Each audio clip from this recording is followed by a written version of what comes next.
भाजपचा मुंबई महापालिका निवडणुकीमध्ये विजय आता निश्चित मानला जात आहे आणि कार्यकर्त्यांनी भाजप प्रदेश कार्यालयाबाहेर जल्लोष सुद्धा केलेला आहे। कार्यकर्ते आपल्या सोबत आहेत, त्यांच्याशी आपण बातचीत करणार आहोत। मात्र कार्यकर्त्यांच्या हातामध्ये आपल्याला डबा पाहायला मिळत आहे। त्या डब्यामध्ये काय आहे हे त्यांच्याकडनं जाणून घेऊया। डब्यामध्ये काय आहे नेमकं काय सांगतात? डब्यामध्ये राज ठाकरेंना रसमलाई आहे। त्यांनी काही दिवसापूर्वी असं भाष्य केलं होतं, तामिळनाडू मधील जे एक सर्वोच्च आणि चांगले उत्कृष्ट नेता आहेत अण्णामलाई, ते या मुंबई शहरात आले होते आणि त्यांनी आपलं वक्तव्य केलं होतं की मुंबई शहर हे फक्त महाराष्ट्राचं नाहीये परंतु इंटरनॅशनल लेवलचं शहर आहे। त्यावेळेला त्यांची टिंगल उडवताना त्यांनी रसमलाई असा उल्लेख केला आणि आम्ही निश्चितच या दिवसाची वाट पाहत होतो की हा दिवस उजाडला की आम्ही त्यांना अशा प्रकारची एक रसमलाईची भेट देऊ।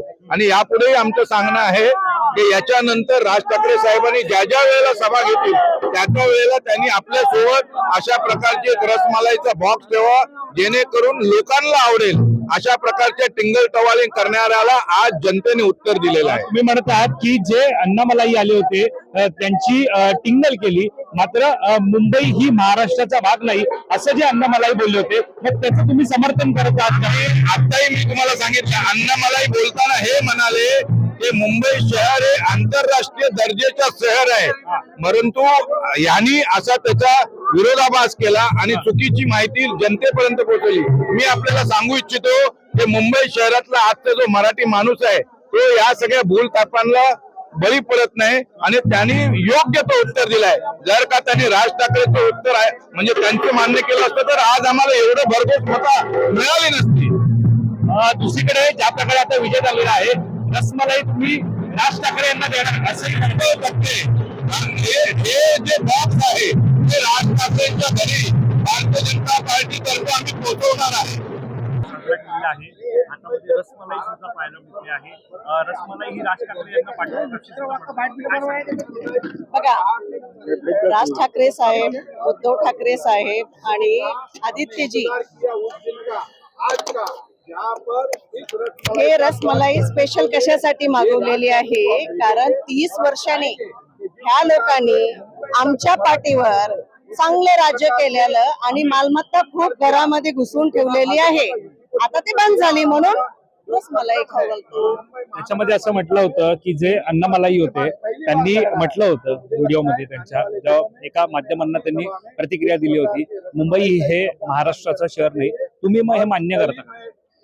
बघा, मी ऍज अ मराठी मला खूप अभिमान आहे की माझ्या महाराष्ट्रामध्ये मुंबई सारखी सिटी आहे, पण मी हे पण नाकारू शकत नाही कारण 35 वर्षांनी मी मुंबईला मरीन ड्राईव्ह मध्ये राहते।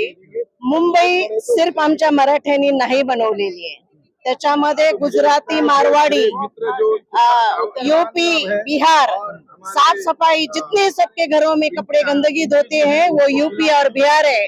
और जितने आज तक जितने भी महाराष्ट्र में दुष्काल पड़ा, लातूर में मेरे दुष्काल पड़ा था तो करोड़ों रुपए किसने खर्च किए? मुंबई में रहने वाले मारवाड़ी और गुजराती ने खर्च किया। हमारा एक भी मराठी वहाँ पे पैसा लेके नहीं आया था। तो 2016 महाराष्ट्र मुक्त दुष्काळ, मी संगीता लातूरकर, सनफ्लावर फाउंडेशनची फाउंडर आहे। तर आमच्या लातूर मध्ये प्रत्येक मुंबईच्या एका गल्लीमधून लोक सगळ्या लातूरच्या लहान लहान गावामध्ये होते। कशासाठी? तेव्हा हे राज ठाकरे, हे उद्धव ठाकरे कुठे लपले होते? तर विषय कुठे येतो की ह्या लोकांनी मुंबई कशी आहे आणि मुंबईला काय पाहिजे आणि मुंबईचं भविष्य काय हे ओळखलंच नाही। आमच्या मराठी लोकांना हे लोक हमेशा भावनिक, कारण आम्ही भावनिक आहेत खूप, आम्हाला कळत नाही जास्त, आम्ही रागिष्ट आहेत कारण आमचे वीर तसे राहिलेले आहेत, एकदम गर्विष्ठ राहिलेले आहेत सर्व। तर विषय कुठे येतो? गर्विष्ठ नाही, चुकीचा शब्द आहे माझा, एकदम गर्वाने राहिलेले आहेत शिवाजी महाराज आमचे, ते रक्त आमच्या मध्ये आहे। पण आमच्या शिवाजी महाराजांनी ह्यांना असं शिकवलं की मराठी लोकांच्या पाठीवर पाय द्या आणि उभा टाका आणि आपले घरे भरा। 30 वर्षांनी ह्या लोकांनी काय केलंय? एक मराठ्याचं काय केलंय ह्यांनी सांगावं? या महाराष्ट्रासाठी ह्या लोकांनी आतापर्यंत काय केले? खाली आणि 1-2 बोटावर मोजणारे काम सांगावे।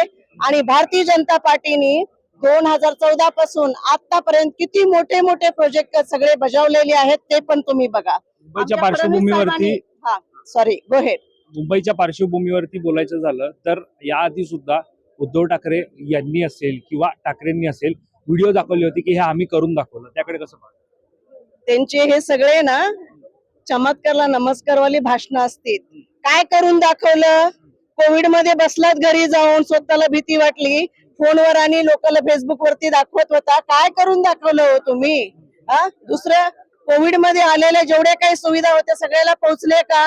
नाही पोहोचल्या. कुठे ते सगळं मालमत्ता? काय आम्ही मराठी आहेत ना, आम्हाला हक्क काय विचारायला? हे काय मराठी मराठी मराठी करतात काय? जेवढे काय आम्ही आहोत, जेवढे इथे महाराष्ट्रामध्ये राजकारण, हे मराठी, मी मराठी, सगळे मराठी. हे कुठून वरून टपकलं का? मी मराठी म्हणून काय वरून छापून आले का?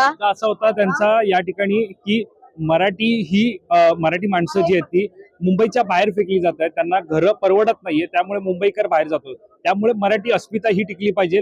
मधल्या काळामध्ये हे दोन ठाकरे बंधू जे 20 वर्षांपासून लांब होते ते एकत्र आले. सांगते, मराठी अस्मिता ना ह्यांचं नाव आणि ते पॅटर्न झालेले. मराठी अस्मिताला धक्का कोण पोहोचला? जेवढे काही कामगार मिल होत्या त्यांच्या सगळ्या कंपन्या जे आहेत ते कोण विकल्या? राज ठाकरेंनी. कुणाला विकल्या? कोहिनूर वगैरे कुणाच्या खिशात गेल्या? मग मराठी माणूस तिकडे दूर कसा फेकला? एवढ्या वर्षांनी, 30 वर्षांनी सत्ता यांच्याकडे होती, तर मराठी बाहेर जाताना ह्यांची काय एका डोळे पट्टी बांधून बसले होते का?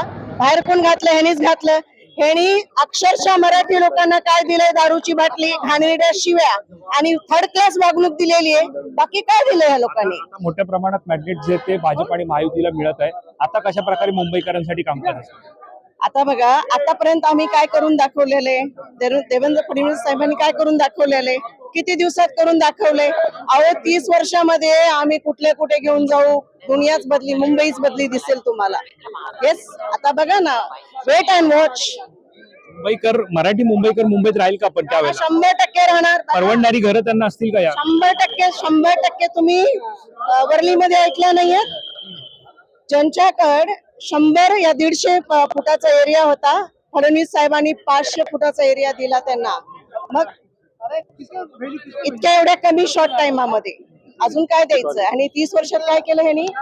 खाली मराठी, माझा मराठी, भावनिक सगळ्या गोष्टी करून बस जेवढे सीट आलेत ना, ह्या लोकांनी मुंबई हातातून जाणार, हे सगळ्या लोकांनी एवढी भीती घातलेली, मुंबई हातातून जाणार. ते जेवढे पण खिशामध्ये त्यांच्या सीट आहेत ह्याच्या भावनिक भाषणामुळे. तर आता आम्ही ह्या 5 वर्षामध्ये काय करून दाखवू? ह्यांची एक पण सीट आली तर बघा पुढे. आम्हाला 5 वर्ष बाद तर झालं. आपण पाहतोय या ठिकाणी बातचीत जी ती केलेली आहे त्यांच्याशी, आणि या सगळ्यामध्ये त्यांनी निवडून आल्यानंतर या सगळ्यामध्ये आपण नेमका